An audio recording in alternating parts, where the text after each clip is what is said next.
Gustavo, um assunto que é importante nós comentarmos, até pela tua visão como produtor rural e por toda a tua experiência no mercado, é a recente questão que aconteceu no Rio Grande do Sul, questão de enchentes. Né? O estado já estava sofrendo com as estiagens, né? Já estava vindo de um tempo com essas estiagens, e aí passou por todo esse cenário que a gente sabe, a gente nem, talvez nem tenhamos noção ainda da proporção disso que vai causar.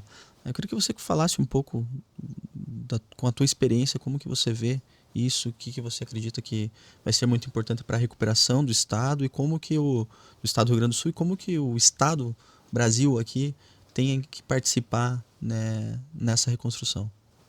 O Rio Grande, o produtor rural, quando tem uma enchente, ele perde sua casa, perde o seu negócio, sua fonte de renda, seu emprego. Então, o impacto para ele é muito maior. Então, se pega, teve uma enchente, alagou sua casa, se perdeu os seus móveis, ele também perdeu, se perdeu sua estrutura, sua casa ficou abalada e tal, mas você tem teu emprego.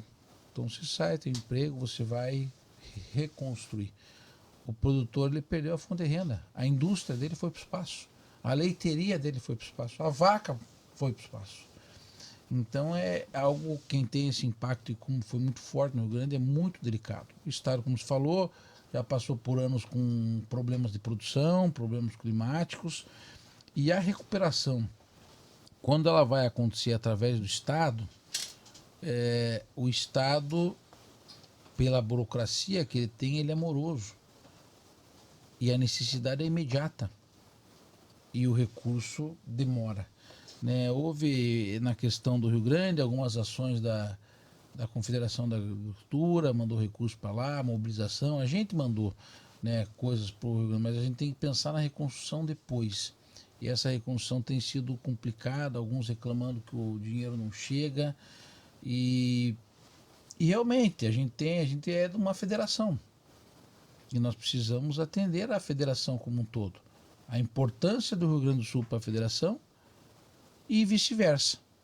Então a gente tem que estar pronto para acudir às necessidades.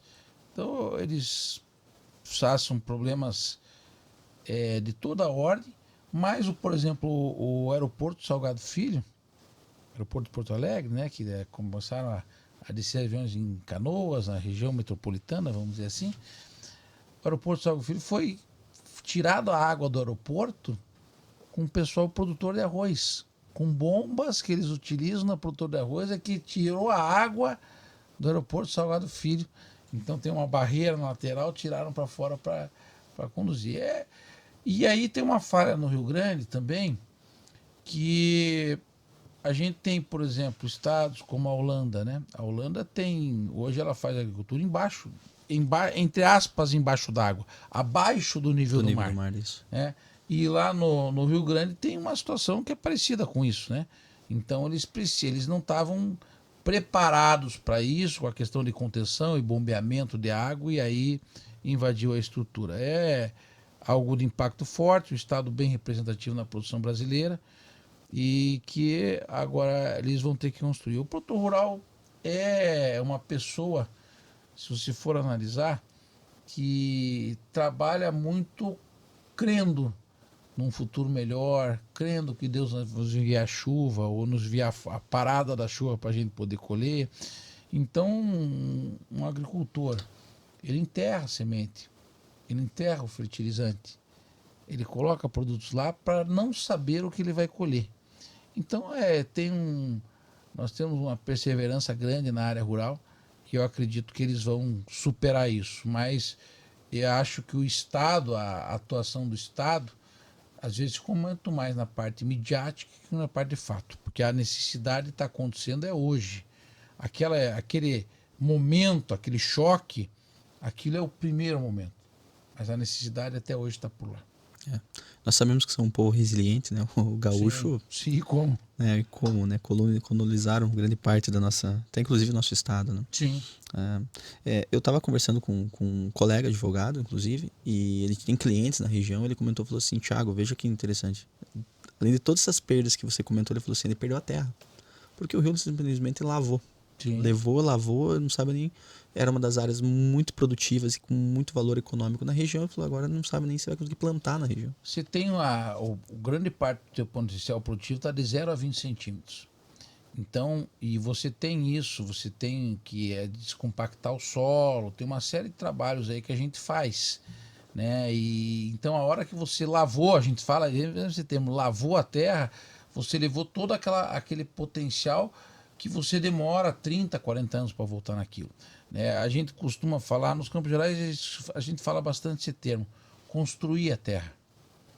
Então, o que é o construir a terra? É você colocar matéria orgânica nessa camada, você ir a questão biológica dessa faixa, né? Então você vai construindo. Então você pega às vezes terras de baixo potencial produtivo e transforma elas em alto potencial produtivo, mas não é pôr num produto e amanhã ela está rodando. É algo de longo prazo. Então é isso que o produtor queria dizer. E em relação, você acredita que aqui, a questão principalmente aqui do governo federal, você acredita que... Porque está se falando muito em medidas, mas na prática a gente tem que entender que toda a nossa conversa está nessa situação, você acabou de trazer, né, a questão da burocracia e tudo mais. Você acredita que estão olhando para um cenário que, poxa, precisamos resolver esse problema, melhorar essa questão da infraestrutura que está acontecendo no Estado, ter um aporte, ou está muito isolado, o Estado está muito isolado em relação ao ente federal? Rio Grande do Sul, Paraná? Isso, Rio Grande do Sul. Rio Grande do Sul.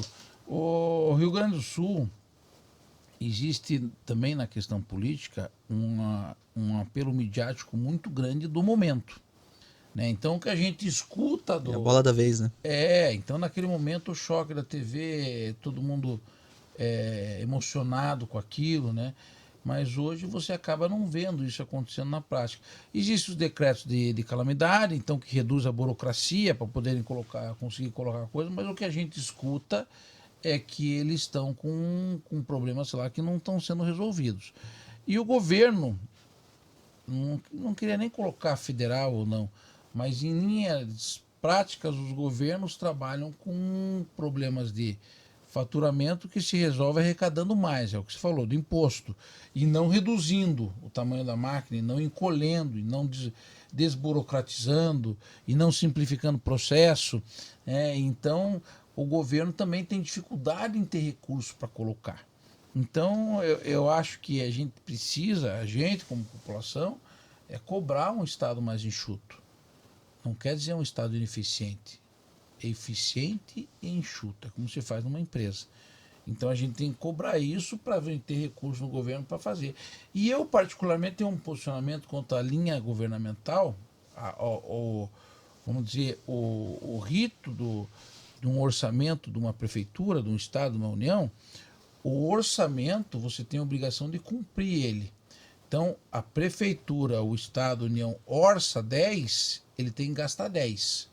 Não é 9,9, não é 10,1, é 10. Eu acho que esse modelo, o Estado, o município, a União, ele deveria ter nessa conta um volume de reserva. Por quê? Por exemplo, estava comentando isso com meu filho essa semana. Ah, pai, eu acho que não. Falei, então eu vou pegar um caso para você prático. Teve aquela questão de readequação de royalties da Petrobras, aquela coisa toda, né? E uma cidade que foi muito atingida é a cidade de Campos, no Rio de Janeiro. Sim. Extremamente rica, tinha uma demanda de royalties enorme. E eles redividiram, pegaram aquele bolo, redividiram o bolo e diminuiu a fatia deles. Como é que um município que estava acostumado a gastar 10 vai gastar 5? Sim. Então, se o município está acostumado a gastar 10, dos 10 ele poupa 1 e ele tem em caixa um bom recurso para ele poder superar, é como uma empresa. Se cai o teu faturamento, você vai ter que dar um jeito de conseguir restabelecer isso, mas você tem que ter recurso para aguentar. Como o produtor tem que ter recurso para aguentar os anos ruins para poder ganhar nos bons. Então, eu penso um pouco desse modo e acho que aí o Estado fica ineficiente por falta de recursos.